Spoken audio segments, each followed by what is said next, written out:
Isang pinagpalang araw sa inyong lahat. Tayo po'y magninilay sa salita ng Diyos, ang pinagmumulan ng awa ng ating buhay, ang salitawa. Today, my dear brothers and sisters, we are celebrating the feast of the Transfiguration of the Lord. My dear brothers and sisters, we all have what we call special moments of our lives, and it's good that we remember them. And these special moments of our life inspire us in a sense that we are given strength every time we remember them. These special moments of our life makes us happy, especially when we go through difficult situations of our life.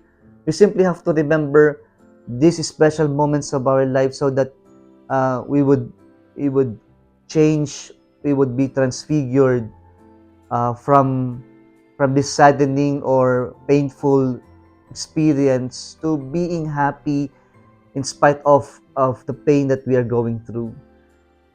At yung mga special moments ng ating buhay would also give us a strength to move forward, that filled with hope. We know that we can go through, we can succeed these challenges of our lives, these trials and tribulations, because we have done it before and so we can do it now. Ito po yung mga pwedeng magawa ng mga special moments ng buhay natin. And it is good that we try to look at the story of, or this event in the life of Jesus with his three important disciples as a special moment in the lives of his disciples. And ano ba yung mga pwede nating mapulot sa piyestang ito, dakilang kapistahan na ito? Unang-una mga kapatid, dinala ng Panginoon ang tatlong mga alagad, si Peter, John, and James, up in the mountain to pray. And so it's already a very important point that we can see God in our difficult situations when we pray, when we are alone with the Lord. And then there up in the mountain, Jesus suddenly changed, transfigured.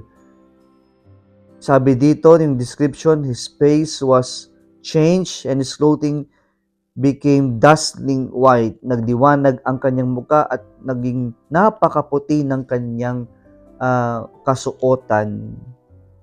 At dito po sa transfiguration na ito, pinakita ni Jesus ang kanyang divinity in a moment sa kanyang mga alagad. Why? Because they are now in Jerusalem and Jesus knew that they are near to his painful passion and death. And so this transfiguration account or event would give hope and inspiration to his disciples, so that when they would witness the horror, the tragedy of the cross, they would not be disappointed, they would not lose hope, but they would continue supposedly to follow the Lord despite of this painful or horror of the cross.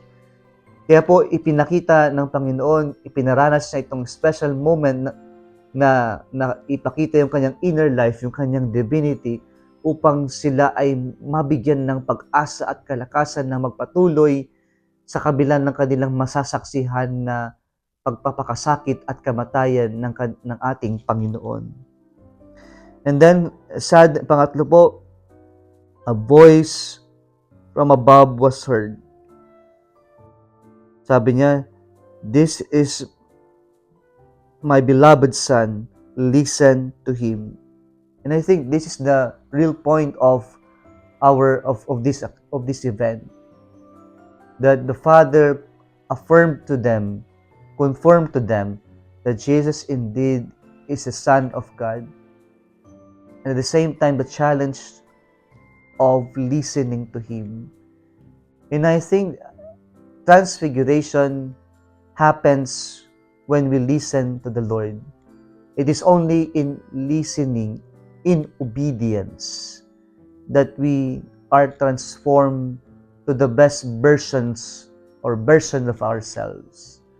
Kaya po napakaganda na when we listen to the Lord, we obey the Lord, and in obedience to the will of God, that we are truly transformed to what God wants us to become.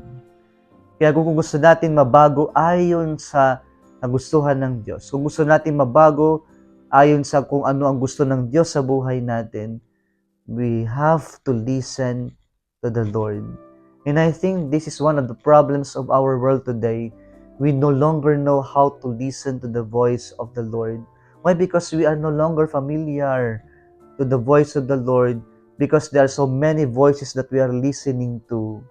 And so it's now a challenge for all of us to spend time familiarizing ourselves once again to the voice of the Lord, because we know it is only by listening to the voice of the Lord, that we have direction in our lives. It is only by listening and knowing the voice of the Lord that we come to get to know the meaning of the purpose of our life. And it's only by listening to the voice of the Lord that we are transfigured, transformed to the best version of ourselves. Mga kapatid, kung nagustuhan mo ang video na ito, huwag kalimutang mag-like, i-share at mag-subscribe sa Salitawa Facebook page and YouTube channel. Muli isang pinagpalang araw sa inyong lahat.